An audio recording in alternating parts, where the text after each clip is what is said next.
Good afternoon, safety specialists. We are Thursday, or as I like to call it, Friday Eve. I want to talk about perimeter protection today. So this will be part 3 of our miscellaneous stuff. So perimeterprotectionproducts.com. I will include the link on the email, and I'll send a video from their YouTube page. But this has been a pretty unique system we came across probably, I don't know, five years ago, maybe longer. I actually had some exposure to it in Seattle. It's been used around the country for a while, but this post that I'm going to show, by the way, this little short guy right here, this is just a demo one that we use. They're actually a 54-inch post, but for the sake of traveling and showing things off, these little demo posts are easier. So if you have interest in showing this stuff off, I do have some more demo kits that we can get mailed out once we get back to the warehouse. So the basic idea behind this is having an anchor point of some sort, whether it be a weld-on, a wet set, or cast-in-place type, or a chair that sits on the deck. So this was a unique thing the engineer Tom came up with. We used to have to order this piece, and this is the unique aspect, by the way. This thread looks like coil rod or something else you might see. It's actually a very unique angle and distance that he came up with, so it's patented to prevent people from just using regular coil rods and different things that they can come up with. So it is a unique thread. It will not spin into most of the the wall anchors and things that we have. So the thread goes into this piece. So this is where all the money is this little guy and this little guy right here.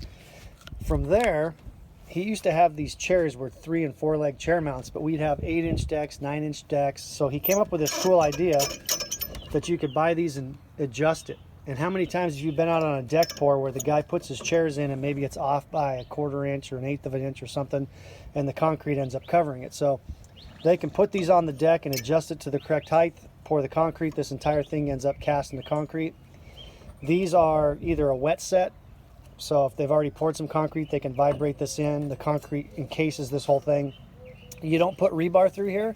It's the actual concrete goes in amongst that, so they sting it with the vibrator around it.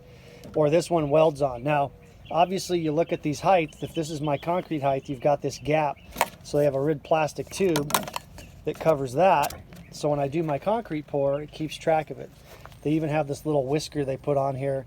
This was an idea one of our sales guys, Dan Albright, came up with. So as the trowels go by and hits this thing, that piece keeps sticking up, and they can find these after the pour's over.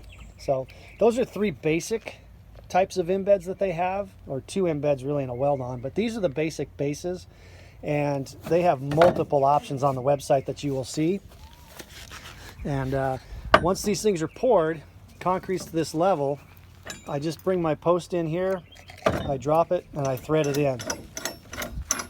Once I have that post hand tight,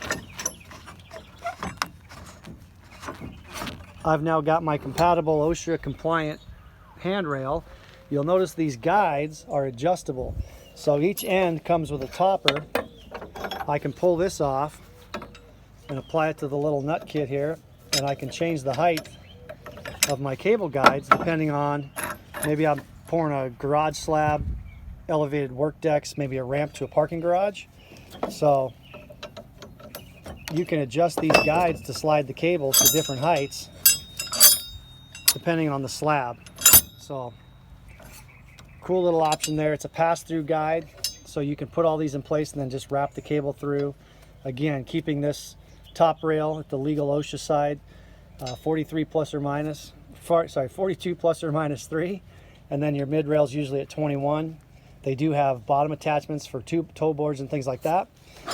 Another unique feature is this D-ring attachment that you can actually put on these posts if you keep it 21 inches or lower. So you basically have your mid rail set up, and if you put that D-ring here or lower, believe it or not, you can tie off to that as fall arrest. They've actually tested it.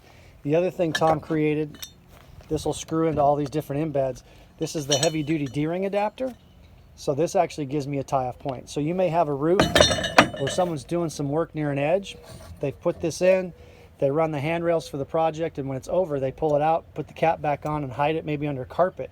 Well, if someone needs to do maintenance down the road, they pop that cap, they can drop this D-ring anchor right in there, and now they've got their fall arrest point pre-established already on the job. So pretty unique stuff, pretty versatile. they are actually a really good company about doing takeoffs as well. So if you have a set of plans that you're interested in looking at this, you can forward it to me or directly to them, and they'll do a full takeoff and tell you where the embeds go, how many posts you need, and get you all dialed in. So hope that works for you guys. Have a great day, wash your hands, and be safe.